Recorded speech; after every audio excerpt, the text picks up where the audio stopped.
అదే RTV app వార్తల్ని క్షణాల్లో చదివే అవకాశం ఉంటుంది. ఒక న్యూస్ పేపర్, ఒక టెలివిజన్ ఛానల్ మీ చేతుల్లో ఎప్పుడూ ఉంటాయి.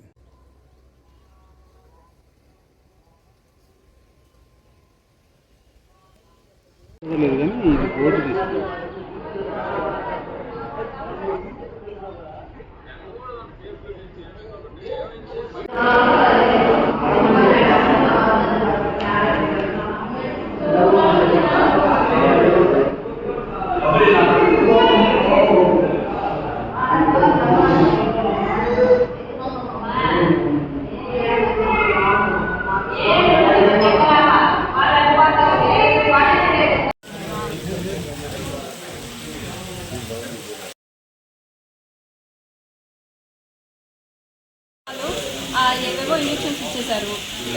మా వల్ల కావట్లేదు, నరాలు దొరకట్లేదు, మేము ఒక పైప్ పెట్టాలి, ఆ పైప్ పెట్టాక ఆ పేషెంట్ ఉంటుందో చచ్చిపోతుందో కూడా తెలియదు అన్నారు. ఒకటే మాట తేల్చేశారు. తేల్చేసాక వేరే ఒక డాక్టర్ ఎవరో వచ్చారు సంథింగ్, ఆయన వచ్చి ఆ నరం దొరికింది, ఆయనతో 5 నిమిషాల్లో దొరికినారు. వీళ్ళకి ఇంతసేపు 10 మంది ట్రై చేసినా దొరకలేదు. ఏమన్నా అంటే వాళ్ళు వాటి మీద ఒక గ్రిప్ ఉంటుంది అన్నారు. సరే వీళ్ళకి లేనప్పుడు ఎందుకు వీళ్ళు ట్రై చేశారు? ఒక మనిషి ప్రాణం తీసేశారు కదా విలువగా. లోపల చూస్తేనేమో గవర్నమెంట్ ఫెసిలిటీ చాలా బాగుంది, ఇప్పుడు చాలా ఎదిగిపోయారు అని అన్నారు. లోపల చూస్తే పేషెంట్ కండిషన్ పట్టించుకునే వాళ్ళు లేరు. ఎంతగానో ఆ పిల్ల గురించి మేము ఏడుస్తున్నాము కూడా తెలియకుండా ఎవరెవరో వస్తున్నారు, ఎవరెవరో వెళ్ళిపోతున్నారు. మేము ఎవరినైనా క్వశ్చన్ చేసినా కూడా అందరూ ఒకరి ముఖాల్లో ఒకరు చూసుకుంటున్నారు. ఏమని క్వశ్చన్ చేయాలి, ఎవరినైనా క్వశ్చన్ చేయాలి? స్టాఫ్ అంటారా? స్టాఫ్ అసలు పట్టించుకోవట్లేదు.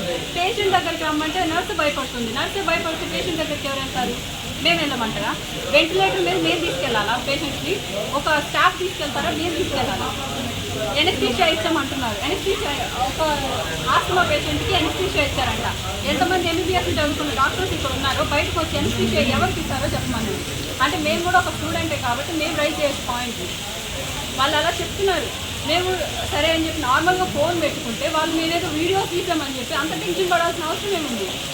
ఒకసారి చనిపోయిన ఒక పేషెంట్ దగ్గరకు వచ్చి ఒక డాక్టర్ చెక్ చేశాడు. ఏంటి, అరగంట ముందు చనిపోయిన అమ్మాయి దగ్గరకు వచ్చి ఒక డాక్టర్ పేషెంట్ చెక్ చేస్తే అప్పుడు ఏమనుకోవాలి? ఆయనకి డాక్టర్ మీద అన్నీ తెలిసి ఉండాలా, లేకపోతే తెలియకుండా ఉండాలా?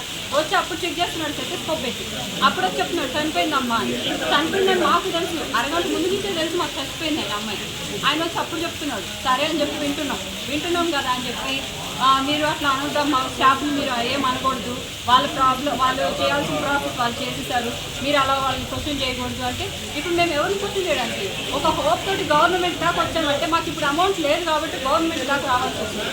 అదే గవర్నమెంట్ ఇప్పుడు ఒక ప్రాణం పోగొట్టే ఇప్పుడు ఎవరి దగ్గరికి వెళ్ళి మేము క్వశ్చన్ చేసే రైట్ ఉంటుంది. ఇప్పుడు డిప్యూటీ సీఎం గారు పవన్ కళ్యాణ్ గారు ఇప్పుడు ఆయన వచ్చినాక గవర్నమెంట్ ఇప్పుడు లోపలికి వచ్చి చూడమండి, ఆ లోపల ఉన్న పేషెంట్ కండిషన్ చూడమనండి. ఆ కండిషన్ చూసినాక ఒక్కొక్క పేషెంట్ చెప్పే మాటలు వింటే అప్పుడు ఆయనకు అర్థమవుతుంది.